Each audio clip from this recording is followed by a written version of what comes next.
Bagian pertama, kebangkitan. Bab 1, bukan dengan teriakan, tetapi bisikan. Nama saya Michael Allen Singer. Sejauh yang saya ingat, semua orang memanggil saya Mickey. Saya lahir pada tanggal 6 Mei tahun 1947 dan menjalani kehidupan yang tak terlalu berbeda dengan orang lain hingga musim dingin tahun 1970. Saat itu sesuatu yang begitu mendalam terjadi pada diri saya dan mengubah arah hidup saya selamanya. Peristiwa-peristiwa yang mengubah hidup bisa sangat dramatis dan, pada dasarnya, mengganggu. Seluruh keberadaan Anda secara fisik, emosional, dan mental menuju satu arah, dan arah itu memendam seluruh momentum dari masa lalu Anda dan seluruh impian tentang masa depan Anda. Lalu tiba-tiba terjadi gempa besar, penyakit parah, atau pertemuan tak terduga yang membuat Anda kehilangan keseimbangan. Jika peristiwa-peristiwa itu cukup kuat untuk mengubah fokus hati dan pikiran Anda, hidup Anda akan berubah seiring waktu. Anda takkan lagi menjadi pribadi yang sama. Minat Anda berubah, target Anda berubah, bahkan tujuan mendasar hidup Anda pun berubah. Biasanya dibutuhkan peristiwa besar untuk membuat Anda tak lagi menoleh ke belakang. Tapi tidak selalu begitu.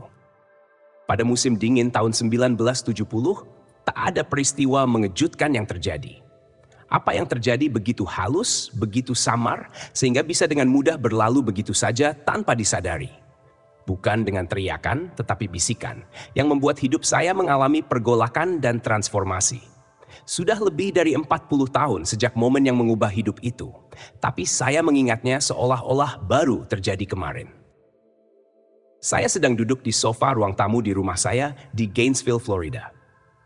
Saya berumur 22 tahun dan pada saat itu menikah dengan seorang perempuan cantik bernama Shelley. Kami berdua mahasiswa di University of Florida, tempat saya menjalani program pascasarjana di bidang ekonomi. Saya mahasiswa yang cerdas dan dipersiapkan oleh dekan Fakultas Ekonomi untuk menjadi seorang profesor. Shelley memiliki saudara laki-laki, Ronnie, seorang pengacara yang sangat sukses di Chicago. Ronnie dan saya menjadi teman dekat meskipun kami berasal dari dunia yang sepenuhnya berbeda. Dia seorang pengacara yang sangat berpengaruh, sementara saya seorang hippie intelektual kampus ala tahun 1960-an. Perlu saya sebutkan bahwa saat itu saya sangat analitis. Saya bahkan tak pernah mengambil mata kuliah filsafat, psikologi, atau agama selama kuliah. Pilihan-pilihan saya adalah logika simbolik, kalkulus tingkat lanjut, dan statistik teoretis. Ini membuat apa yang terjadi pada saya menjadi lebih menakjubkan. Ronnie sesekali datang berkunjung, dan kami sering hanya jalan-jalan bersama. Saat itu, Ronnie sedang duduk di sofa bersama saya pada hari yang menentukan itu di tahun 1970. Saya tidak ingat persis apa yang kami bicarakan, tapi ada sebuah keheningan dalam percakapan santai kami. Saya merasa tidak nyaman dengan keheningan itu, dan saya memikirkan apa yang harus saya katakan selanjutnya. Saya sudah sering mengalami situasi serupa sebelumnya, tapi ada sesuatu yang berbeda dalam pengalaman ini. Alih-alih hanya merasa tidak nyaman dan mencoba menemukan sesuatu untuk dikatakan, saya menyadari bahwa saya merasa tidak nyaman dan mencoba menemukan sesuatu untuk dikatakan. Untuk pertama kali dalam hidup saya, pikiran dan emosi saya adalah sesuatu yang saya saksikan. Saya tahu ini sulit diungkapkan dengan kata-kata. Tapi ada rasa keterpisahan sepenuhnya antara pikiran cemas saya yang memikirkan topik-topik yang bisa dibicarakan dengan saya yang hanya sadar bahwa pikiran saya melakukan hal itu. Tiba-tiba saya merasakan bisa berada di atas pikiran saya dan diam-diam mengamati pikiran-pikiran yang tercipta. Perubahan halus dalam kesadaran saya ini menjadi angin puting beliung yang menata ulang seluruh hidup saya. Selama beberapa saat, saya hanya berada di dalam dunia batin saya, mengamati diri saya sendiri yang mencoba memperbaiki keheningan yang canggung itu. Tetapi bukan saya yang mencoba melakukan perbaikan itu. Saya adalah subjek yang memperhatikan aktivitas pikiran saya yang mencoba melakukan perbaikan. Pada awalnya, keterpisahan antara saya dan apa yang saya saksikan itu begitu tipis. Tetapi kemudian, keterpisahan itu terasa semakin lebar seiring waktu. Saya tidak melakukan apapun untuk membuat perubahan ini terjadi. Saya hanya hadir di sana dan menyadari bahwa rasa saya akan diri saya tak lagi mencakup pola-pola pikir neurotik yang melintas di hadapan saya. Seluruh proses menjadi sadar ini terjadi begitu saja.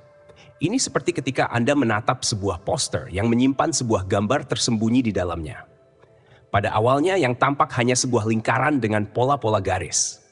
Lalu, tiba-tiba Anda melihat seluruh gambar 3 dimensi muncul dari apa yang awalnya tampak seperti kekacauan. Begitu Anda melihatnya, Anda tidak dapat membayangkan bagaimana bisa sebelumnya Anda tak pernah melihatnya. Gambar itu ada di sana. Begitulah perubahan yang terjadi dalam diri saya. Ini sangat jelas, saya hadir di sana menyaksikan pikiran-pikiran dan emosi-emosi saya. Saya selalu berada di sana dan menyaksikan. Tapi selama ini, saya terlalu tidak sadar untuk mengetahuinya. Seolah-olah sebelumnya saya begitu terlibat dalam detail pikiran dan emosi, sehingga tak pernah melihat pikiran dan emosi tersebut hanya sebagai pikiran dan emosi.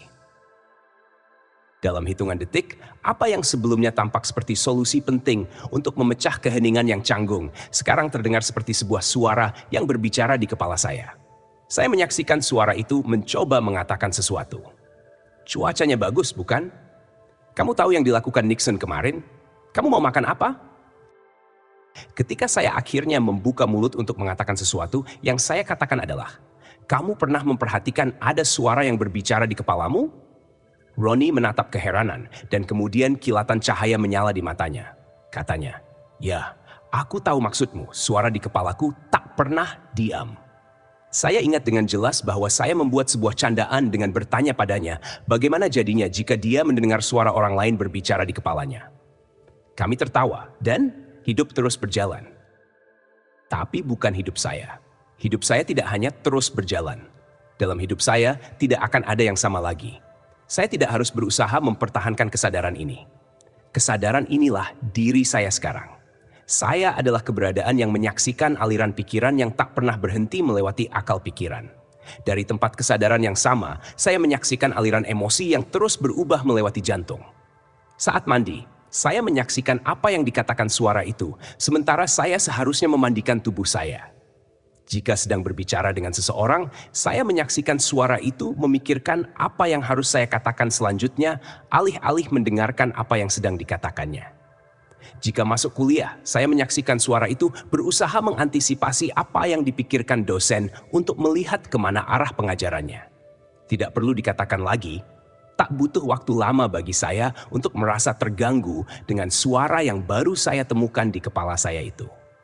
Ini terasa seperti duduk di sebuah bioskop di samping seseorang yang tak pernah berhenti mengoceh. Saat saya mengamati suara itu, ada sesuatu jauh di dalam diri saya yang ingin agar suara itu diam. Bagaimana jadinya jika suara itu berhenti?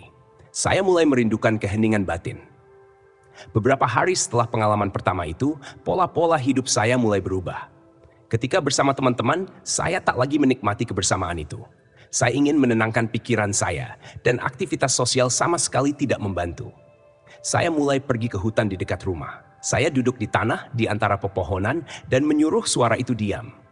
Tentu saja tidak berhasil. Tampaknya tak ada yang bisa menghentikannya. Saya kemudian tahu bahwa saya bisa duan mengubah topik yang dibicarakan suara itu. Tapi saya tidak bisa menghentikannya bicara untuk waktu yang lama. Kerinduan saya akan keheningan batin menjadi sebuah gairah. Saya tahu bagaimana rasanya menyaksikan suara itu.